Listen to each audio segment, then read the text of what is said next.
The midfield battle in Formula One is always fraught with intense rivalries and technological races, and the 2023 season appears to be no exception. Aston Martin is one team looking to make a significant step forward, having already made headlines last year with the news of Sebastian Vettel leaving and Fernando Alonso taking his place. But another factor that may contribute to their planned return this season is a series of engineering advances made possible by some rule loopholes. Without further ado, let's look at the reports, the legality of their new designs, and the impact Fernando Alonso will have on the team. Aston Martin find clever innovations on AMR 23. The team finished 7th in the Constructors' Championship in 2022, but drew attention in particular in Barcelona when they arrived with a radically revamped concept that was quickly dubbed the Green Red Bull, though they were cleared of any wrongdoing amid copying allegations from the Formula One frontrunners. Their high downforce rear wing concept also caught the eye in Hungary, though that has been outlawed for 2023. Eric Blandon, Aston Martin's Deputy Technical Director, was one of many marquee signings brought across to the team as they began expanding. He left his role as head of aerodynamics at Mercedes last year to take on a new challenge at Silverstone. After settling into his new role, the former Red Bull and Ferrari aerodynamics chief will once again report to Dan Fallows as Aston Martin seeks to re-establish itself as a top Formula One contender. Blandon confirmed that the team would do a full car launch on February the 13th and would not disappoint fans by simply unveiling their livery, and he revealed that progress on their new concept has been made. We've implemented a few clear innovations on the new car. They're the icing on the cake. They're a nice to have, but not a must-have, Blandon explained to Aston Martin's official website. It's great when you can find a small loophole and can use it to your advantage, but it's not often you can base an entire car around it. Instead, it's essential to get the basics right, and then you can add things. When you start a new car project, you identify what your limitations were the previous year and how you can overcome them with the new design. And you define the architecture that will give you the most potential for the future. If you pursue the wrong concept, you can end up boxing yourself in. You run out of road for development, and that's a very difficult situation to get out of. With the 2023 regulations remaining relatively stable compared to 2022, there is speculation as to whether or not teams will converge on a Red Bull or Ferrari-style design, given the success of those two teams when the new cars debuted last year. Blandon, on the other hand, does not expect to see this across the grid, and believes that every team can improve, though how much is unclear. "It's wide open," he said. Every team has an opportunity to make significant progress with their new car. We want to make a big step forward with the AMR 23. But it's all relative. How much of a step have the others made? We don't know yet, but I'm confident we have a good package. There will still be differences between the cars. There were two very different philosophies in 2022, and I imagine this will still be the case in 23.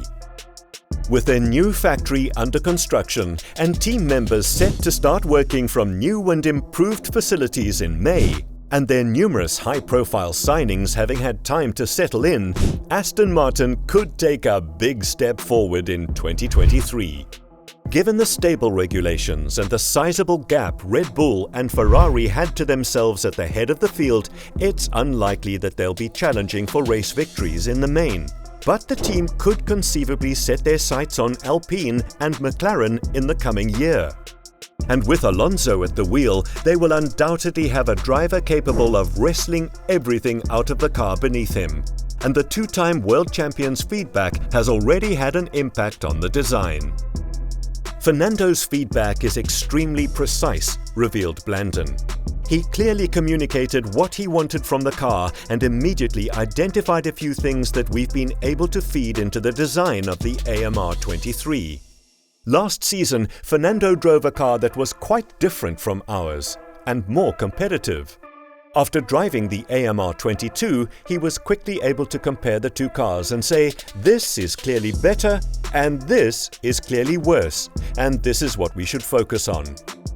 Alonso, who took over at Aston Martin after Sebastian Vettel retired from Formula One, is confident that a special atmosphere within the team will help foster progress in 2023.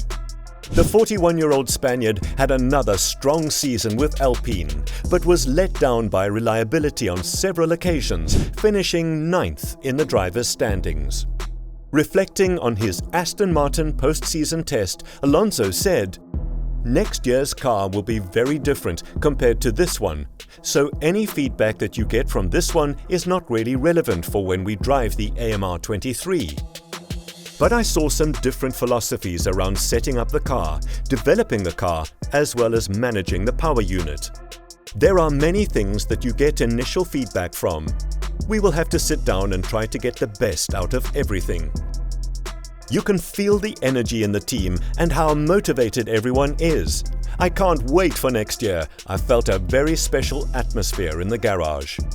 Meanwhile, Blanding, who spent 2 years working alongside Alonso at Ferrari before joining Mercedes in 2011, believes the Spaniard can help take Aston Martin to the next level. Fernando is an outstanding driver. There aren't many drivers of his caliber on the grid. You can count them on one hand, Blanton added. He's so passionate, so driven, extremely driven. After everything he's achieved, he still has that restless hunger to win. Signing Fernando was massive for the team. He's going to push us a lot and help take us to the next level. He'll push Lance too. They'll complement each other and he'll bring out the best in him. We have a very strong driver pairing and it's up to us to give them a competitive car. We can have the best driver pairing on the grid, but it won't count for much if we don't give them a fast car. We need to deliver. Aston Martin's launch specification car proved unsuitable for the new ground effect rules at the start of the new ground effect era in 2022. The team, like Mercedes, anticipated producing a lot of downforce when the car was close to the ground. But it discovered that porpoising prevented it from running as low as it would like. To avoid the bouncing, the team had to raise the ride height significantly, sacrificing a significant amount of performance. Because of the issues, Aston Martin pursued an alternative concept, which it duly delivered to its car at the Spanish Grand Prix. This aided the team's recovery as it was able to improve its form and finish 7th in the Constructors' Championship. Looking back on how Aston Martin handled its early season problems, Lance Stroll suggested that a few years ago the same situation would have been impossible to salvage, and the team would have been relegated to the bottom of the standings. "I think the team has evolved a lot," Stroll said. At the factory, with the way that things are done and how the cars developed, I think a couple of years ago we would have been in a much more difficult position to dig ourselves out of the hole that we were in at the beginning of the year. Now I think big changes were made. We had a fully different car in Barcelona, and then upgrades from there. Then, all of a sudden, we find ourselves in some races in a much better position than before. I don't think that we would have been in that position a couple of years ago to dig ourselves out of that hole. So I think in that sense, we've made huge progress. The whole approach as a team, we're bonding much better than we used to in the past. I think we're integrating much better than in the past, and I think back at the factory, the whole work ethic, communication, the way that everything is done, I think we've come a long way from where we were as Racing Point.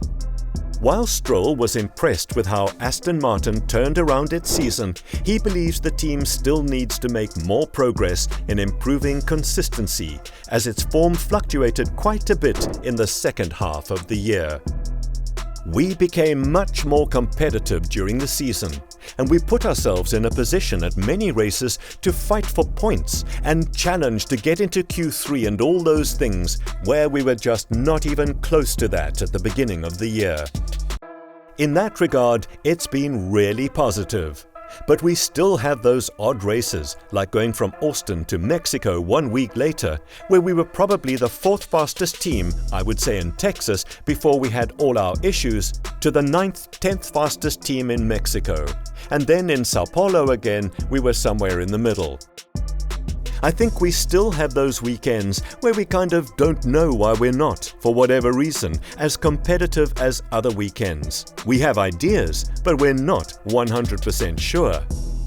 I think that going forward that has to be the target, to be more competitive more often at different kinds of tracks. High efficiency, low downforce, high downforce, I guess that's the focus. But when I look at where we came from at the beginning of the year, I think it's been a big step in the right direction.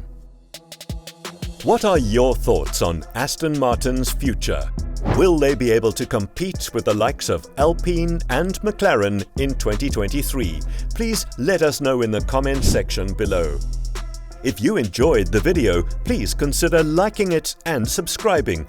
Be sure to click the bell icon to be notified of future uploads. Thanks for watching.